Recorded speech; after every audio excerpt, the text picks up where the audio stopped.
1990 সালে চিপসের প্যাকেট খুলে যতগুলো চিপস পাওয়া যেত, এরপরে পর্যায়ক্রমে আপনারা 2000 সালে এবং 2024 সালে এবং 2050 সালে চিপসের প্যাকেট খুলে যতগুলো চিপস পাওয়া যাবে এই ভিডিওতে দেখতে পারবেন। দেখুন 1990 সালে কতগুলো চিপস পাওয়া যেত, এবার 2000 সালে দেখুন কতগুলো চিপস পাওয়া যাবে, অনেক অংশই কমে গিয়েছে। 2050 সালে কতগুলো চিপস পাওয়া যাবে তা দেখতে অবশ্যই চ্যানেলটি সাবস্ক্রাইব করুন এবং লাইক দিয়ে পাশে থাকবেন এবং শেষ পর্যন্ত দেখতে থাকুন। এরপরে দেখুন কত সালেরটা দেখায়।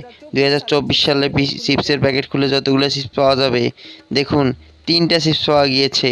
আসলে এই কোম্পানিগুলো অনেক চিটার হয়ে গিয়েছে, তারা বাচ্চাদের লোভনীয় খাবার ভেবে এগুলো কম করে দিচ্ছে। এরপরে 2050 সালে কতগুলো চিপস পাওয়া যাবে দেখতে থাকুন। দেখুন লাস্ট পর্যন্ত কি হয়। 2050 সালে কতগুলো চিপসের প্যাকেট খুললে কয়টি চিপস পাওয়া যাবে।